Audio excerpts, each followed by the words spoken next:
kita berdoa. Kami perlu Engkau Tuhan, dan memang kami selalu perlu akan Engkau. Terlebih lagi dalam kehidupan di dunia yang berdosa ini. Kami butuh Engkau, bahkan juga kami butuh firman-Mu untuk menerangi jalan kehidupan kami. Supaya kami boleh terus berjalan di jalan Tuhan dan kami tidak berbelok meninggalkan jalan-Mu. Tolonglah ya Bapa, hamba-Mu yang akan menyampaikan firman-Mu, Engkau bungkus, Engkau pimpin, Engkau tolong ya Bapa supaya hanya firman Tuhan yang disampaikan kepada kami.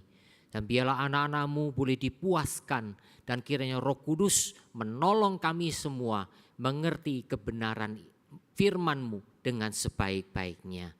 Di dalam nama Tuhan Yesus Kristus kami berdoa. Amin. Kita membaca bersama-sama Keluaran 32. Ayatnya sangat banyak, tetapi saya tidak mau kita membaca semuanya. Kita akan membacakan ayat pertama lebih dahulu. Ayat pertama, Keluaran 32. Ketika bangsa itu melihat bahwa Musa mengundur-ngundurkan turun dari gunung itu, maka berkumpullah mereka mengerumuni Harun dan berkata kepadanya, "Mari, buatlah untuk kami Allah yang akan berjalan di depan kami, sebab Musa ini orang yang telah memimpin kami keluar dari tanah Mesir. Kami tidak tahu apa yang telah terjadi dengan dia." Ayat 4. Diterimanya itu dari tangan mereka, dibentuknya dengan pahat, dan dibuatnyalah daripadanya anak lembu tuangan. Kemudian berkatalah mereka, "Hai Israel, inilah Allahmu yang telah menuntun engkau keluar dari tanah Mesir." Ayat 9. Lagi firman Tuhan kepada Musa, "Telah kulihat bangsa ini, dan sesungguhnya mereka adalah suatu bangsa yang tegar tengkuk." Ayat 15 sampai 20. Setelah itu berpalinglah Musa lalu turun dari gunung dengan kedua loh hukum Allah dalam tangannya. Loh yang bertulis pada kedua sisinya, bertulis sebelah menyebelah. Kedua loh itu ialah pekerjaan Allah, dan tulisan itu ialah tulisan Allah, ditukik pada loh itu. Ketika Yosua mendengar suara bangsa itu bersorak, berkatalah ia kepada Musa, "Ada bunyi sorak peperangan kedengaran di perkemahan." Tetapi jawab Musa, "Bukan bunyi nyanyian kemenangan, bukan bunyi nyanyian kekalahan, bunyi orang menyanyi berbalas-balasan, itulah yang kudengar." Dan ketika ia dekat ke perkemahan itu dan melihat anak lembu dan melihat orang menari-nari, maka bangkitlah amarah Musa, dilemparkannyalah kedua loh itu dari tangannya dan dipecahkannya pada kaki gunung itu. Sesudah itu diambilnyalah anak lembu yang dibuat mereka itu, dibakarnya dengan api dan digilingnya sampai halus. Kemudian ditaburkannya ke atas air dan disuruhnya diminum oleh Israel. Ayat 25 dan 26. Ketika Musa melihat bahwa bangsa itu seperti kuda terlepas dari kandang, sebab Harun telah melepaskannya sampai menjadi buah cemooh bagi lawan mereka, maka berdirilah Musa di depan pintu gerbang perkemahan itu serta berkata, "Siapa yang memihak kepada Tuhan, datanglah kepadaku." Lalu berkumpullah kepadanya seluruh Bani Lewi. Demikian firman Tuhan. Berbahagialah kita yang merenungkannya dan melaksanakannya dalam kehidupan kita. Saudara, kita akan merenungkan satu tema, jangan menyembah berhala. Bahkan kalau mau diperingatkan lagi, bahaya menyembah berhala. Saudara, problema manusia sejak jatuh dalam dosa tidak pernah berubah, yaitu penyembahan berhala. Walaupun manusia sudah diperlengkapi oleh Tuhan dengan gambar Allah, Sehingga hati pikirannya sebetulnya bisa tertuju kepada Tuhan. Dia bisa berkonsentrasi kepada Tuhan. Tetapi manusia kemudian tergoda dan mau dibelokkan oleh si ular pada waktu di Taman Eden. Disitulah sudah, sejak itulah manusia dengan semua keturunannya menyembah berhala. Bahkan sudah bukan hanya orang-orang yang belum kenal Tuhan. Orang-orang yang sudah kenal Tuhan pun bisa menyembah berhala. Seperti halnya yang telah terjadi dalam Keluaran 32. Keluaran 32. Bagaimana orang-orang Israel hanya menyembah berhala, anak lembu emas. Saudara, apa itu menyembah berhala? Pada awalnya Tuhan mengatakan kepada Adam dan Hawa, semua buah dalam taman ini boleh kamu makan. Tapi buah yang ada di tengah-tengah taman itu, buah pengetahuan baik dan jahat, jangan kamu makan karena pasti mati. Datanglah ular menggoda Hawa untuk mengetahui perintah Tuhan. Maka dia dengan akal liciknya kemudian berkata, bukankah semua buah dalam taman ini tidak boleh kamu makan? Berlawanan, tapi licik sekali ya. Nah saudara, akhirnya Hawa mulai ngomong, oh enggak, buah yang ada di tengah-tengah taman itu yang enggak boleh kami makan. Jangan kamu raba dan makan. Sudah menambahi firman. Nanti mati. Jadi kata pasti mati menjadi nanti mati. Akhirnya setan, si ular itu masuk lebih jauh. Oh enggak, kamu tidak mati. Dan akhirnya masuk lebih jauh. Kamu akan menjadi seperti Allah. Karena Tuhan tahu kalau kamu makan, maka kamu akan menjadi seperti Allah. Disitulah saudara penyembahan berhala terjadi. Saudara, bahkan kita orang Kristen itu juga bisa menyembah berhala. Saudara jangan mengatakan, oh saya sudah imun, saya sudah kebal, tidak mungkin menyembah berhala. Tidak. Tidak ada seorang Kristen pun yang kebal untuk tidak menyembah berhala. Kecuali dia terus bergantung kepada Tuhan. Dia terus dekat dengan Tuhan. Dia terus ingat firman Tuhan. Dia tidak mau membelokkan firman Tuhan. Nah dia akan bisa. Tapi itu semua karena pertolongan Tuhan. Bukan karena dirinya. Tapi karena pertolongan Tuhan. Jadi saudara, sejak si ular katakan, kamu akan menjadi seperti Allah. Dalam ibadah kita saudara. Ketika kita, hati kita, pikiran kita tidak berkonsentrasi, tidak berpikiran, tidak tertuju kepada Allah yang kita sembah di dalam Yesus Kristus. Disitulah saudara sudah menyembah berhala. Saudara sudah pikirannya apa? Musiknya enak. Itu sudah berhala. Itu sudah berhala. Suaranya bagus. Saudara sudah dibelokkan. Kamu akan menjadi seperti Allah. Bukankah dalam tradisi kepercayaan orang Kristen bahwa iblis itu adalah malaikat yang memimpin paduan suara surgawi yang seringkali kita sebut sebagai Lucifer, gitu kan? Itu ketika dia mengagungkan dirinya sendiri, ketika dia katakan, aku memang hebat. Disitulah dia mau jadi seperti Allah. Disitulah dia menyembah berhala. Kayak itu saudara, saya juga sama. Kata siapa saya tidak bisa menyembah berhala?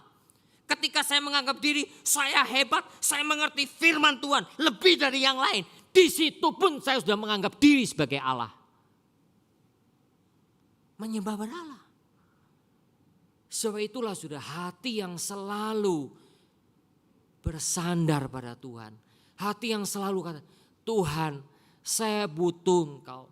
Saya tetap butuh Engkau Tuhan. Walaupun aku sudah mengerti firman-Mu, tapi aku tetap butuh Engkau Tuhan. Tunjukkan padaku, tolonglah aku. Supaya di situ saudara terus menerus menyembah Tuhan. Dan tidak menyembah berhala. Dan yang paling berbahaya adalah diri kita yang jadi berhala. Diri kita. Aku sebagai Allah. Saudara, karena itulah perintah Tuhan jangan menyembah berhala disebutkan dalam 10 hukum Tuhan. Apalagi atas bangsa Israel. Bayangin saudara 400 tahun di Mesir dalam perbudakan. 400 tahun di Mesir dalam perbudakan itu ditambah dengan apa? Mereka setiap hari melihat penyembahan berhala. Berhala-berhala yang ada di Mesir. Berapa ratus saya tidak tahu. Mungkin juga berapa ribu berhala. Saya juga tidak tahu. Paulus ketika ke Athena. Tercatat di Kisah Rasul pasal 17. Dia datang ke Areopagus. Dia dikatakan, saudara-saudaraku, aku melihat kalian adalah orang-orang yang memang beribadah kepada ilah. Aku melihat banyak sekali tempat-tempat penyembahan. Di Roma waktu itu juga banyak sekali berhala. Sampai Paulus menemui kepada Allah yang tidak dikenal. Mereka mendata berapa banyak ilah-ilah. Sebutkan dari Mesir, dari Yunani, dari Romawi. Kemudian ditambah dengan suku-suku bangsa yang ditaklukkan oleh bangsa Romawi. Siapa tahu ada satu ilah yang kami lupa, tidak tahu. Karena itu ditulis kepada ilah yang tidak dikenal. Saudara, penyembahan berhala sudah mendarah daging di dalam bangsa Israel.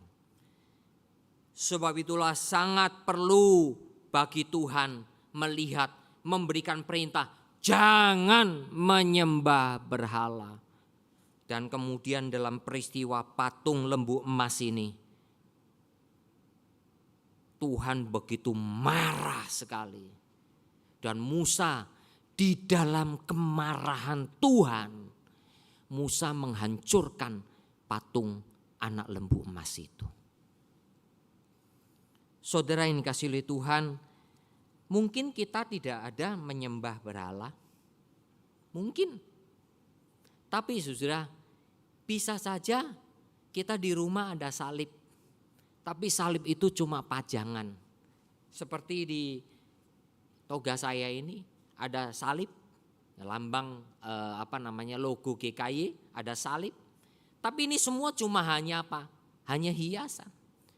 Ternyata tidak ada salib di dalam hati kita misalnya. Percuma. Saudara yang kasih oleh Tuhan, mengapa menyembah berhala itu berbahaya? Mengapa menyembah berhala itu dilarang oleh Tuhan? Ada 2 hal.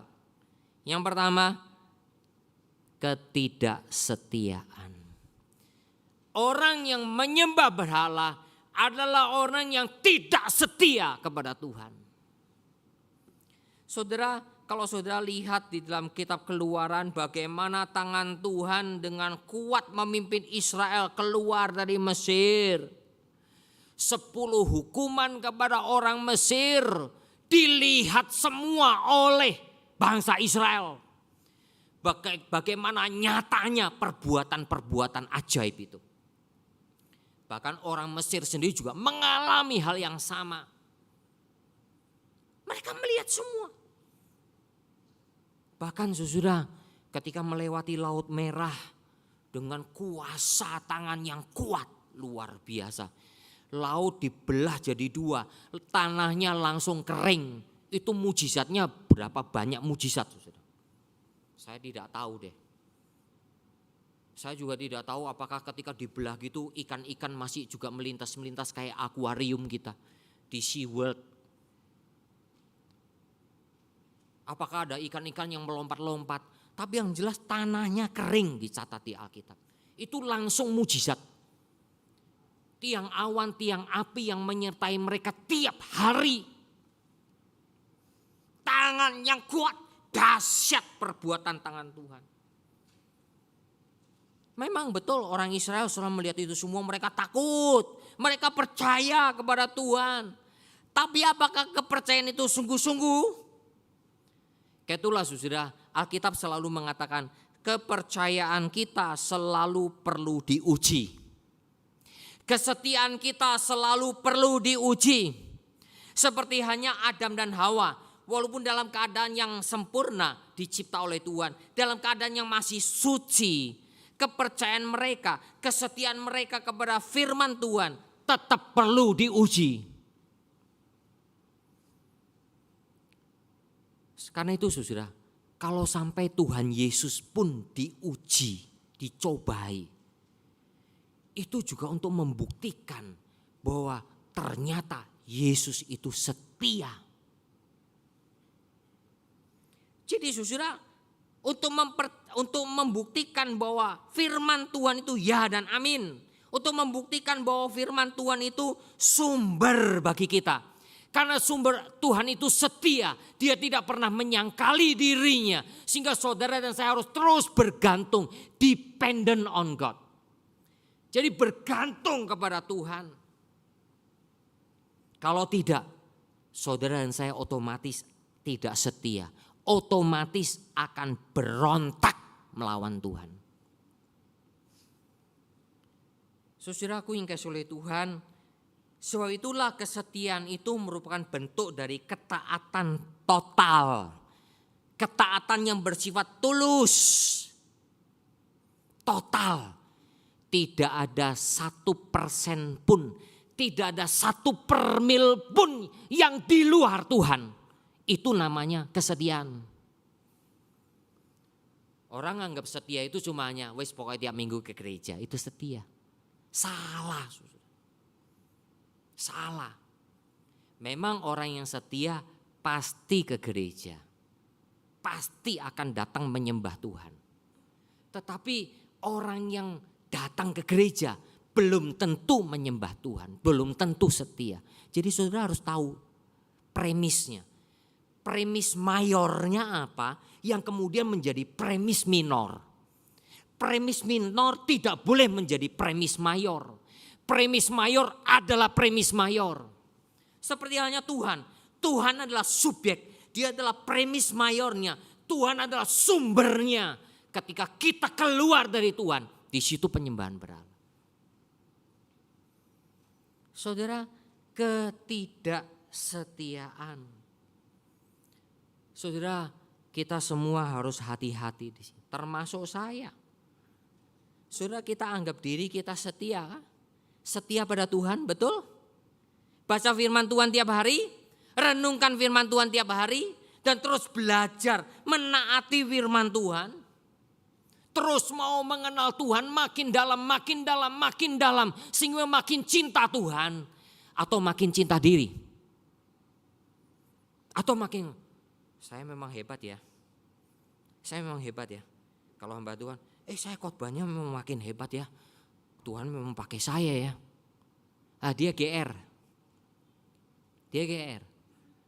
Atau saudara-saudara sebagai kaum awam, sebagai pengurus, sebagai majelis gereja, saya memang hebat ya. Disitulah saudara, kita semua sudah menyembah berhala. Tidak lagi menempatkan Tuhan sebagai Tuhan. Kita sudah tidak setia. Saudara, di antara banyak kuda, kuda Arab adalah salah satu kuda yang bagus. Perawakannya, bentuk tulang-tulangnya, ototnya, kecepatan larinya dan sebagainya. Kita mungkin di Indonesia, minum susu kuda Sumbawa atau apa ya. Oke lah, gak apa-apa. Tapi di antara kuda-kuda yang selalu dipakai untuk pacuan kuda, itu cukup banyak adalah jenis kuda Arab. Saudara silakan membaca di Google. Nah saudara, ketika saya membaca ini kemudian melihat, peternakan kuda, untuk mendapatkan kuda-kuda yang bagus, itu kebanyakan memang kuda Arab. Biayanya mahal, dan itu membutuhkan pelatih yang sungguh-sungguh bagus.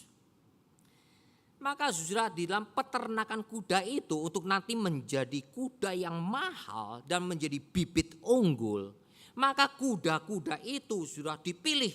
Memang secara fisik semua sudah dipilih bagus dan terbukti larinya kencang. Dan mereka dilatih untuk taat kepada pelatihnya, kepada tuannya. Nah, kuda-kuda itu biasa sudah memakai jenis terompet begitu ya. Lalu dibunyikan beberapa bunyi-bunyian. Dan ada 2 bunyi-bunyian yang paling penting. Yaitu bunyi-bunyian silakan keluar kandang. Dan bunyi yang kedua, silakan masuk kandang. Nadanya begitu.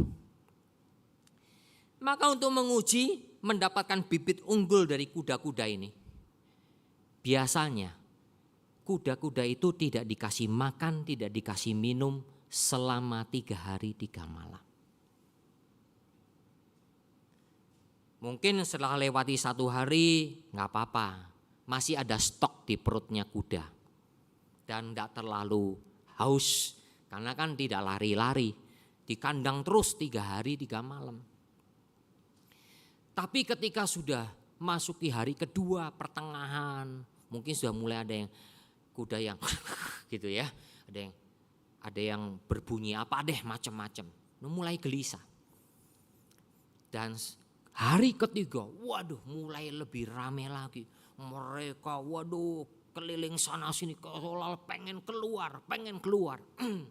Mereka akan melongokkan kepalanya, ngelihat keluar. Kapan mereka bisa keluar? Kapan dikasih makan? Saudara, setelah lewat 3 hari, hari keempat, maka sang pelatihnya akan membunyikan, boleh keluar, silahkan keluar, kandang dibuka. Dan 500 meter dari kandang itu sudah ditaruh rumput-rumputan yang bagus, yang enak, sedap untuk dimakan. Dan juga tak lupa air untuk diminum. Setelah kandang itu dibuka, dibunyikan trompet, silakan keluar. Semuanya berebut untuk keluar menuju 500 di depan, makanan dan minuman. Tapi baru 10 detik karena kuda kan cepat larinya. Baru 10 detik dibunyikanlah trompet. Masuk kandang. Apakah semuanya masuk kandang? Apakah tidak ada yang masuk kandang? Kuda-kuda itu karena kebanyakan sudah kelaparan dan kehausan. Peduli amat. Tadi sudah ditrompetin. Silakan keluar, seolah-olah silakan makan sekenyang-kenyangnya. Sudah puasa 3 hari 3 malam, masih gak boleh makan lagi. Gak peduli lagi. Mayoritas kuda itu makan dan minum. Tapi hanya sebagian kecil dari kuda-kuda itu tetap balik masuk kandang. Gak apa-apa, memang tadi ada bunyi boleh keluar, silakan makan minum. Tapi ini ada bunyi berikutnya, silakan masuk kandang. Enggak apa-apa, walaupun lapar, walaupun haus, tetap masuk kandang. Ini perintah Tuhan kami. Kuda-kuda yang minimal ini, yang kecil, sebagian kecil ini, masuk ke kandang. Inilah bibit unggul. Kuda-kuda yang akan taat kepada tuannya. Kuda-kuda yang betul-betul akan mendengar semua instruksi dan tidak mengabaikan satupun.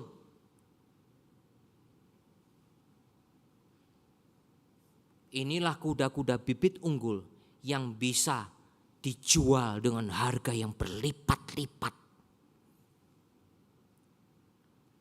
Saudara, saya mau tanya. kita punya bibit benih ilahi enggak di dalam diri kita? Bibit-bibit benih ilahi yang memang dari surga, dari Tuhan, dari Roh Kudus. Di mana di situ hati kita menjadi hati yang mau setia kepada Tuhan, bukan setia kepada si A si B. Bibit-bibit yang setia kepada firman Tuhan. Sekarang ini saudara saya anjurkan saudara jangan banyak lihat YouTube, apalagi banyak yang lihat yang gak karuan. Banyak sampah. Pikiran kita dipenuhi dengan sampah-sampah.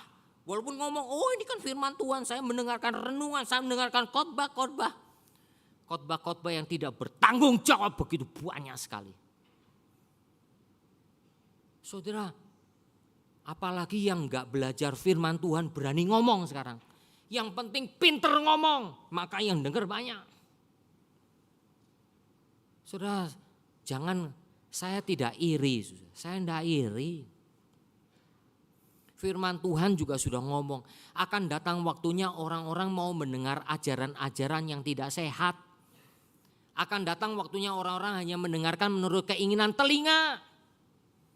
Nah selama ini saudara gimana? Mengikuti keinginan telingamu yang sesuai dengan apa yang kamu mau, meneguhkan apa yang menjadi kepercayaanmu, atau kamu mendengarkan firman Tuhan yang betul-betul membuka pikiran kita. Benih ilahi, benih bibit unggul. Saudara-saudara yang kasih oleh Tuhan, hati-hatilah, ketidaksetiaan itu bagian dari penyembahan Baal. Kesetiaan itu Tuhan tuntut total 100%. Saudara ada 1/mil pun sudah tidak setia. Itu syaratnya Tuhan.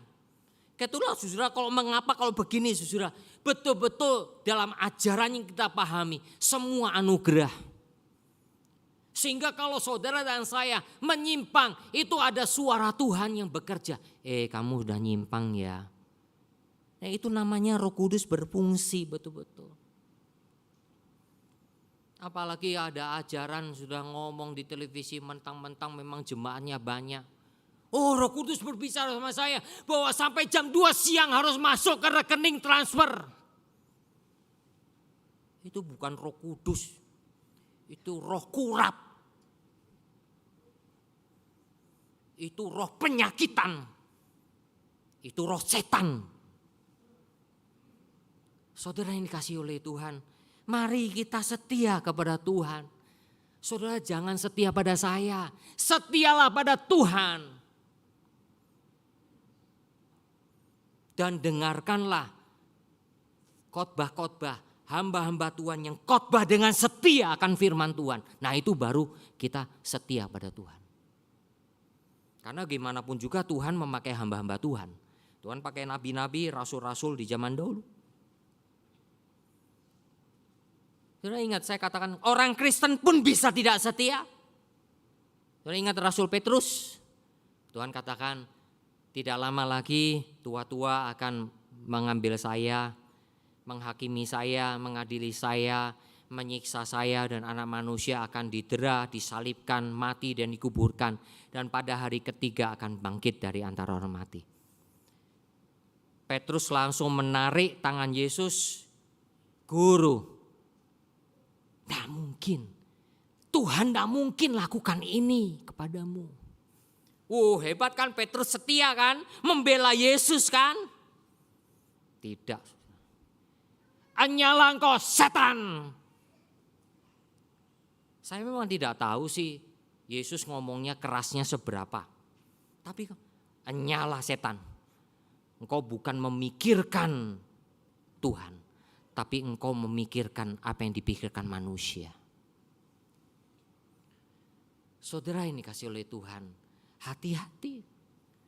Petrus pun dikira setia kepada Yesus, dikira setia membela Yesus. Ternyata Yesus tahu itu bukan membela Yesus, itu membela setan. yang menginginkan agar peristiwa salib tidak terjadi. Kehendak Tuhan tidak dipikirkan oleh Petrus. Yang dipikirkan oleh Petrus adalah kehendak dirinya. Saudara, mari kita hati-hati ketika saya mempersiapkan khotbah ini. Ini juga menjadi teguran bagi saya. Apakah saya sudah setia kepada Tuhan? Yang kedua, menyembah berhala akan membuat degil hatinya. Kedegilan hati. Ayat 9 di dalam pasal 32, lagi firman Tuhan kepada Musa, telah kulihat bangsa ini dan sesungguhnya mereka adalah suatu bangsa yang tegar tengkuk. Berapa kali sudah Tuhan mengatakan Israel bangsa tegar tengkuk dalam kitab Taurat Musa? 8 kali. Bangsa ini bangsa yang tegar tengkuk. Artinya apa saudara? Hatinya degil. Hatinya betul-betul tidak bisa dibuka. Walaupun mujizat mereka lihat dengan mata kepala sendiri. Setiap hari lihat mujizat, tiang awan, tiang api. 10 kali mujizat menghukum orang-orang Mesir. Mereka lihat. Mereka juga melihat bahwa mereka seluruh Mesir dihukum dengan hukuman. Tapi tanah Gosen di mana orang Israel tinggal tidak mengalami hukuman. Itu semua disaksikan. Belum lagi dengan apa? Laut Merah yang terbelah 2. Tiap hari diberi mana lagi. Saudara, karena orang-orang ini degil hatinya. Bayangkan sudah, orang Israel yang dipimpin oleh Musa keluar dari Mesir itu 600.000 laki-laki dewasa. Kalau di antara 600.000 laki-laki dewasa itu ada istri, anggap aja 500.000 sajalah yang sudah beristri. Itu sudah 1,1 juta. Ditambah lagi dengan anak-anaknya, minimal kalau 2 anak. Loh kalau anaknya 12 kayak Yakub gimana? Betul kan? Kan itu jutaan itu. Yang dipimpin itu jutaan. Keluar. Kayak itu sudah saya gak bayangin loh mimpin jutaan itu. Waduh karena itu Musa waktu itu gemeter. Gimana bisa mimpin? Apalagi mereka rengek-rengek minta makan. Tuhan kami dapatkan semua dari mana? Gak punya uang untuk memberi mereka makan.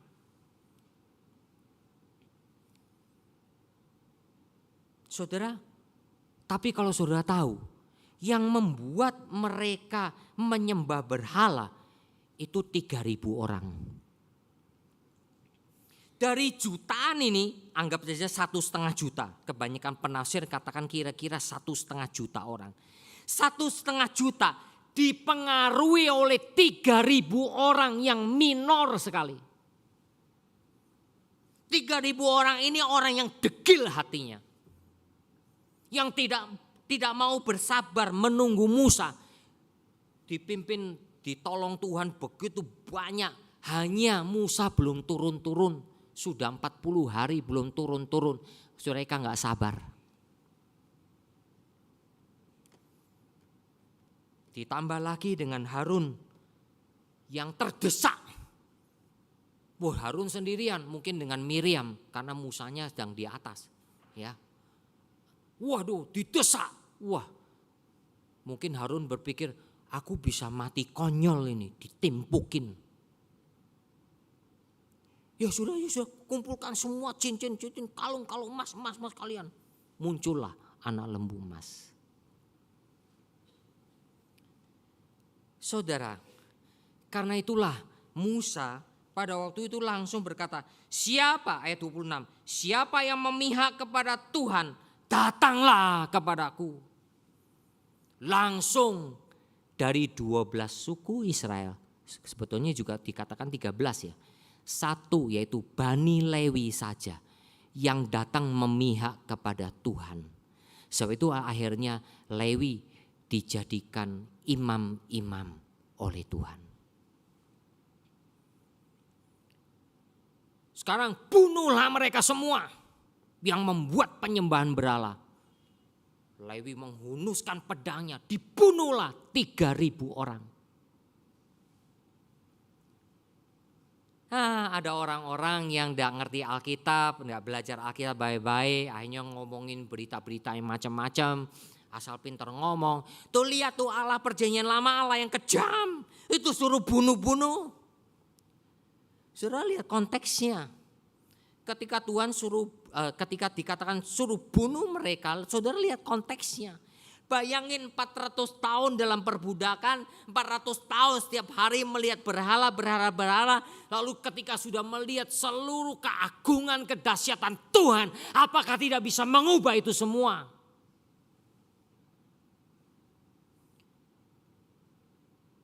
Akhirnya saudara hanya kurang sabar menunggu 40 hari sampai Musa turun. Bikin patung lembu emas. 3.000 dibunuh. Minoritas. Kadangkala sudah di dalam satu perkumpulan dimanapun juga. Bisa saja itu di gereja, bisa saja itu di perkumpulan-perkumpulan yang lain. Bahkan termasuk di lingkungan-lingkungan di luar Kristen. Ada orang-orang yang punya kekuatan, yang degil hatinya, membuat pemberontakan. Saudaraku yang kasih oleh Tuhan, kedegilan hati ini sudah tidak bisa ditolong lagi. Karena tidak pernah mengerti anugerah Tuhan yang besar. Bahkan dengan perbuatan ajaib sekalipun. Saudara, pada waktu Tuhan Yesus melayani, dia menunjukkan cinta kasih yang besar kepada semua orang. Dia juga membuat mujizat-mujizat yang menolong orang. Bahkan juga dia memberi makan kepada 5.000 orang, pada 3.000 orang, 4.000 orang. Tapi Alkitab mengatakan mereka semua ikut Yesus karena sudah makan dan sudah kenyang. Mereka bukan ikut Yesus, mereka ikut makanan. Wah, kalau Yesus Mesias, kita nggak perlu kerja, tiap hari mujizat terus. Saudara, wah suatu hari Yesus naik keledai. Wah, mereka menaburkan daun-daun palem. Hosana, hosana, diberkatilah dia yang datang dalam nama Tuhan. Orang yang sama hosana, hosana itu berapa hari kemudian karena ada penyuapan kepada Yudas Iskariot dan dihasut masyarakat, salibkan dia, salibkan dia. Orang kalau sudah degil hati tidak bisa ditolong. Saya harapkan kita tidak menjadi orang yang demikian. Kita semua adalah bibit-bibit unggul karena ada bibit-bibit benih ilahi yang Tuhan tanamkan di dalam diri kita. Sehingga mau taat firman. Saudara, ada seorang profesor bernama Marvin Lupno. Profesor ini menulis buku berjudul Bones of the Contention, yaitu perselisihan, pertentangan bones, tulang-tulang. Ya, ini mengenai arkeologi, saudara. Penemuan-penemuan tulang-tulang, nanti menyangkut dinosaurus, menyangkut manusia, Pithecanthropus dan sebagainya, begitu. Profesor ini menuliskan dan mengisahkan satu kisah yang cukup sedih atas seorang anak muda bernama Sir Arthur Keith. Dia adalah salah seorang ahli anatomi terbaik, salah satu yang terbaik yang dimiliki oleh Inggris di abad ke-20. dia membaca biografinya, sebetulnya Kate ini sudah berada di tepi pertobatan. Karena dia mengikuti kebangunan rohani penginjilan di Edinburgh dan di Aberdeen, 2 kota di Inggris. Nah saudara, wah hampir saja dia bertobat. Dia sudah mendengar khotbah-khotbah yang luar biasa dari hamba-hamba Tuhan. Tapi oleh karena anak muda yang cukup cemerlang, dia ahli anatomi, dia tidak mempercayai Alkitab. Alkitab dianggap banyak dongeng. Mana mungkin tuh mujizat-mujizat. Ya, itu bahkan mengenai penciptaan, mana mungkin penciptaan 6 hari itu mitos.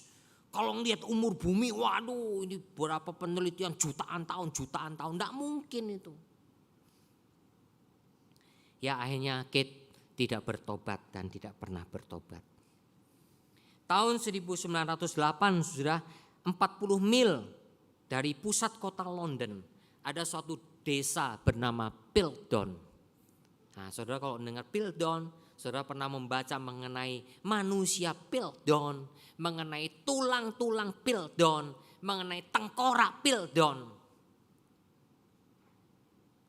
Waduh menjadi gempar karena sebagian orang menemukan tulang tengkorak, ada bagian-bagian tengkorak manusia, ada geraham, ada juga rahang bawah. Lalu diteliti, oh ini betul, ini adalah manusia Piltdown. Ini cikal bakal manusia modern dari Inggris. Manusia tertua dari Inggris terjadi.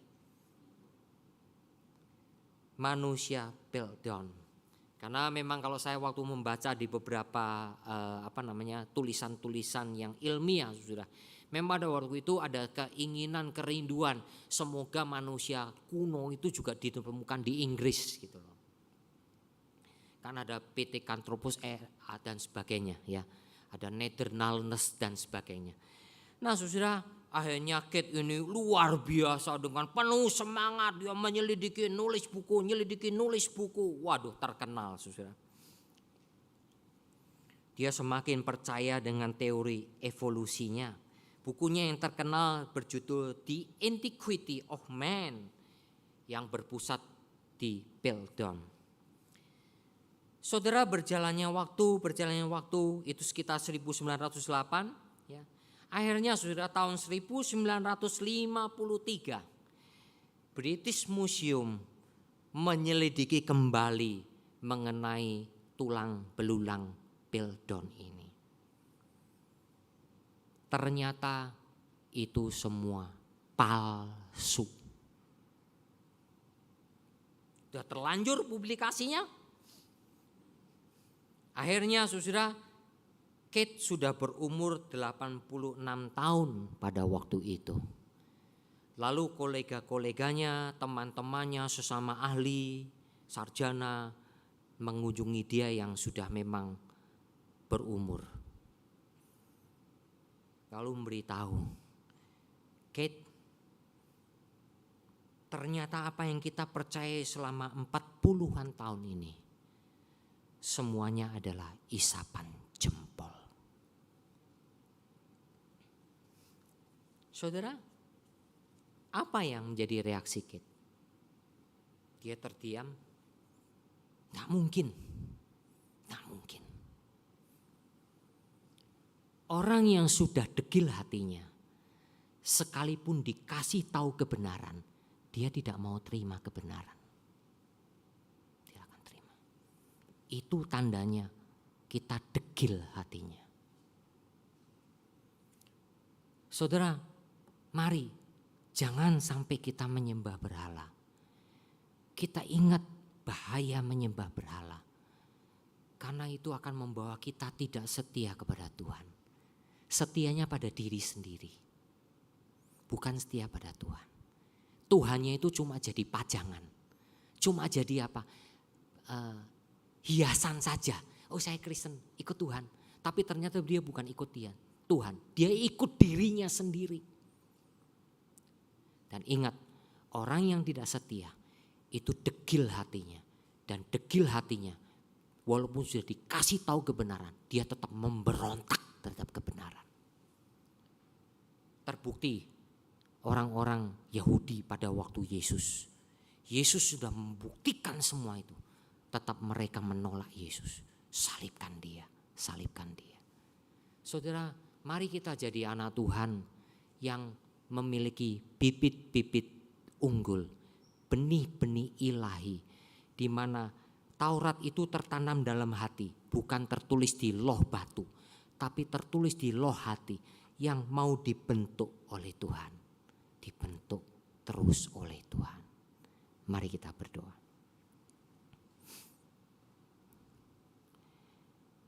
Berkati kebenaran firman-Mu ya Bapa. Tolonglah kami semua, termasuk hamba-Mu. Jangan sampai kami menyembah berhala. Salah satu yang paling utama yaitu menyembah diri sendiri. Diri kami adalah Tuhan atas diri kami. Bukannya Tuhan yang menjadi Tuhan atas diri kami. Tolonglah ya Bapa, karena menyembah berhala membuat kami tidak setia. Sekecil apapun yang sudah menyimpang dari Tuhan, itu adalah penyembahan berhala. Tolong ya Bapa, supaya kami jangan menjadi degil hati. Sekalipun sudah dibuktikan dengan kebenaran Tuhan, kebenaran firman Tuhan, kami tidak mau diubah. Tolonglah, jangan sampai itu terjadi pada diri kami. Terima kasih ya Bapa, berkatilah firman-Mu. Biar suara hamba-Mu berhenti, tapi biarlah nama Tuhan yang dipermuliakanlah.